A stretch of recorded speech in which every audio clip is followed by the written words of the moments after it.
اور ان کی جو دیکھیں جب وہ ایوان میں ووٹ دیتے ہیں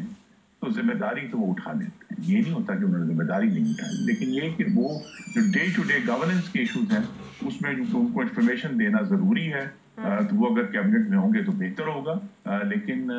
جو ایک مستقل مشاورت کا عمل ہے اور لیکن آئین سازی کے وقت ایسا معاہدہ کیا ہوا تھا جس پر وہ ناراض ہو گئے ہیں کہ آئین سازی کے وقت معاہدہ ہوا، آئین سازی تو ظاہر ہو گئی، حکومت کا کام ہو گیا، وہ عمل درآمدی نہیں ہو رہا، ایسا کیا معاہدہ تھا؟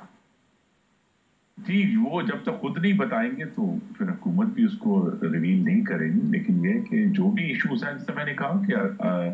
انشاءاللہ اگلے ہفتے شاید وزیر اعظم اسلام آباد میں موجود ہوں گے اور جو بھی ایشوز ہیں ان کو ہم حل کرنے کے لیے بالکل بڑی مثبت سوچ کے ساتھ تیار ہوں۔ صحیح، اب آتے ہیں پاکستان تحریک انصاف کے احتجاج کی طرف، ان کے 24 نومبر کو جو کال دی ہے، اب بات یہ ہے کہ حکومت تو ابھی تک اس کو سیریس نہیں لے رہی ہے، خواجہ آصف صاحب بھی ایک پروگرام میں کہہ رہے تھے کہ انہوں نے اتنی بار کال دی ہے، احتجاج کوئی نئی بات نہیں ہے، تو لگتا ہے کہ کہیں یہ وہ والا معاملہ نہ ہو جائے، شیر آیا، بعد میں تو کچھ لوگوں نے سیریس لیا، لیکن بعد ہر دفعہ جب جھوٹ ہوتا تھا کچھ نکلتا ہی نہیں تھا، لیکن ایک دم پھر وہ آ بھی جاتا ہے، تو کہیں آپ لوگوں کے ساتھ بھی وہ نہ ہو جائے شیر آیا آپ لوگ سیریس ہی نہ لیں اور واقعی ایک دم شیر آ جائے؟ نہیں، ہم سے اس کو سیریسلی لیتے ہیں اور اس حد تک ضرور لیتے ہیں کہ ان کے جو لیڈران ہیں وہ دن میں 12 دفعہ گردان کرتے ہیں کہ یہ احتجاج ہمارا آئینی حق ہے، تو جس آرٹیکل 19 میں اظہار رائے کی آزادی لکھی ہوئی ہے اس کے آخر میں اس پہ ایک پابندی بھی ہے کہ انسائٹمنٹ ٹو این offense، ایک جرم کرنے کی ترغیب یا جرم پر اکسانے کو آئینی تحفظ حاصل نہیں، تو لہذا ہم اگر وہ ان کا یہ خیال ہے کہ وہ آ کر کسی جتھے کے ذریعے کوئی جیل توڑیں گے یا بانی چیئرمین کو رہا کرائیں گے یا آ کر اسلام آباد میں توڑ پھوڑ کریں گے، وہ تو ہم نہیں ہونے دیں گے۔ دوسرا یہ ہے کہ صرف احتجاج کا حق احتجاج کرنے والے کو نہیں، جو دوسرے شہری ارد گرد رہتے ہیں اسلام آباد کے، راول پنڈی کے، ان کے گرد و نواح کے جو شہری ہیں،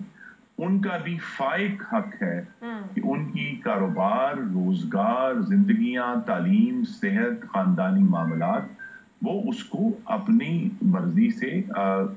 کر سکیں، جا سکیں، تو لہذا ان کی بھی جو حفاظت دوسرے صرف احتجاجیوں کا حق نہیں ہے، دوسرے شہریوں کا بھی حق ہے جس کی حفاظت ہمارا فرض ہے، تو لہذا اس کا ایک بیلنس ہے۔ پہلے بھی ایک دفعہ ان کو آفر کی گئی تھی کہ اگر آپ جس طرح اسلام آباد کے بالکل قریب ایک لوگوں کو میدان آفر کیا گیا تھا کہ وہ آ کر وہاں جلسہ کریں، انہوں نے کیا تھا، تو آ کر اگر کر لیں، وہاں اگر بیٹھنا بھی چاہیں ضرور بیٹھیں، لیکن اگر ان کا یہ خیال ہے کہ وہ آ کر ڈی چوک میں پورے ملک کو اور خاص طور پہ پاکستان کی جو بین الاقوامی ساکھ ہے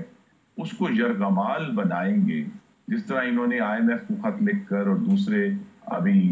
امریکہ میں ایک لابنگ فرم ہائر کی اور کہا کہ ہم معافی مانگتے ہیں کہ جو ہم نے امریکہ کے خلاف بیانات دیے، تو اگر ان کا یہ خیال ہے کہ وہ پاکستان کی بین الاقوامی ساکھ کو نقصان پہنچائیں گے، یہ ہم نہیں ہونے دیں گے۔ لیکن اب لگتا ایسے ہے کہ پی ٹی آئی کا احتجاج کامیاب ہو یا نہ ہو،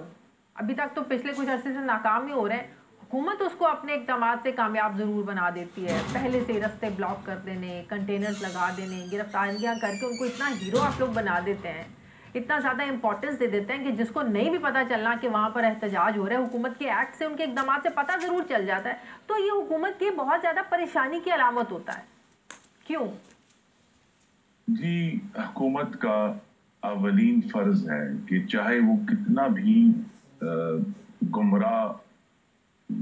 پی ٹی آئی کا کارکن ہو یا نہ ہو، پاکستانیوں کی جانوں کا ہمیں دفاع کرنا، اور لہذا اس میں ابھی تک حکومت کامیاب ہے کہ کسی پاکستانی کی جان اس احتجاج میں نہیں گئی اور نہ ہی ہم جانے دیں گے۔ یہی ایک غیر معمولی احتیاط کا تقاضا ہے جو ہم آپ دیکھتی ہیں کہ رستے بند ہو گئے۔ کوشش یہی کی جاتی ہے کہ کسی تشدد کے بغیر ان احتجاجوں کو روکا جائے، اور ابھی بھی ہماری یہی کوشش ہے کہ اس کو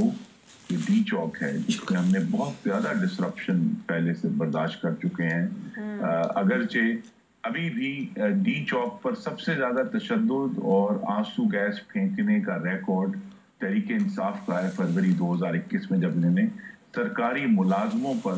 ایک بہت ہی بدترین تشدد کیا تھا. لیکن ہمیں تو یہ احتیاط کرنی ہے اور پاکستان میں بہت مشکل سے الحمدللہ معیشت جو ہے اس میں استحکام آنا, اور ابھی جو اگلا سٹیپ ہے اس معاشی استحکام کا فائدہ پاکستان کے عوام کو پہنچنا شروع ہو